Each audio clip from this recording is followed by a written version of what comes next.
आज की कहानी का शीर्षक है बाबा जी का भोग। रामधन अय्यर के द्वार पर एक साधु आकर बोला, बच्चा तेरा कल्याण हो, कुछ साधु पर श्रद्धा कर।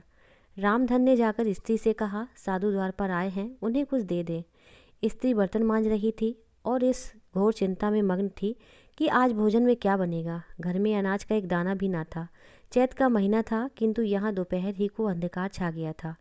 उपज सारी की सारी खलिहान से उठ गई। आधी महाजन ने ले ली, आधी जमींदार के प्यादों ने वसूल की। भूसा बेचा तो बैल के व्यापारी से गला छूटा। बस थोड़ी सी गांठें अपने हिस्से में आई, उसी को पीट पीट कर मन भर दाना निकाला था।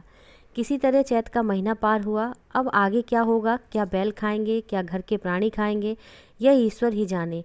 पर द्वार पर साधु आ गया, उसे निराश कैसे लौटाएं, अपने दिल में क्या कहेगा। स्त्री ने कहा, क्या दे दूं, कुछ तो रहा नहीं।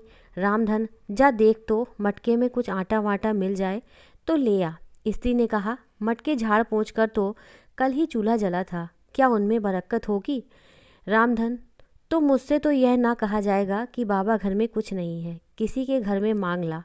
स्त्री, जिससे लिया उसे देने की नौबत नहीं आई, अब और किस मुँह से मांगूं। रामधन, देवताओं के लिए कुछ अगवा निकाला है ना, वही ला दे आऊं। स्त्री, देवताओं की पूजा कहाँ से होगी। रामधन, देवता मांगने तो नहीं आते, समाई होगी करना, ना समाई हो ना करना। स्त्री, अरे तो कुछ अंगवा भी पसेरी तो पसेरी है, बहुत होगा तो आधा सेर, इसके बाद क्या फिर कोई साधु ना आएगा, उसे तो जवाब देना ही पड़ेगा। रामधन, यह बला तो टलेगी, फिर देखा जाएगा। स्त्री झुंझलाकर उठी और एक छोटी सी हांडी उठा लाई, जिसमें मुश्किल से आधा सेर आटा था। वह गेहूं का आटा बड़े यत्न से देवताओं के लिए रखा हुआ था। रामधन कुछ देर खड़ा सोचता रहा, तब आटा एक कटोरे में रखकर बाहर आया और साधु की झोली में डाल दिया।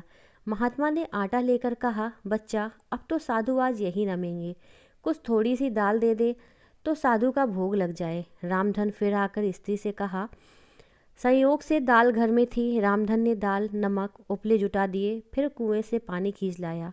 साधु ने बड़ी विधि से बाटियां बनाई, दाल पकाई और आलू झोली से निकालकर भुर्ता बनाया। जब सब सामग्री तैयार हो गई तो रामधन से बोले, बच्चा, भगवान के भोग के लिए कौड़ी भर घी चाहिए, रसोई पवित्र ना होगी तो भोग कैसे लगेगा।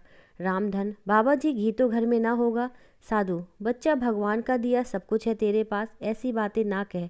रामधन, महाराज, मेरे गाय भैंस कुछ नहीं है, घी कहाँ से आएगा। साधु, बच्चा, भगवान के भंडार में सब कुछ, जाकर मालकिन से कहो तो। रामधन ने जाकर स्त्री से कहा, घी मांगते हैं, मांगने को भीख, पर घी बिना कौर नहीं धसता।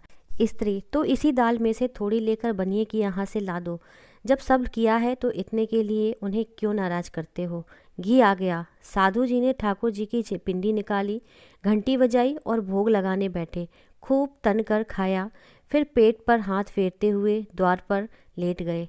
थाली, बटली और कलछुली रामधन घर में मांजने के लिए उठा ले गया।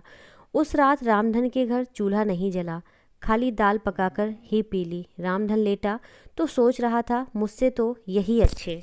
दोस्तों, अगर आपको ये कहानी अच्छी लगी हो तो प्लीज़ वीडियो को लाइक करें और चैनल को सब्सक्राइब ज़रूर करें।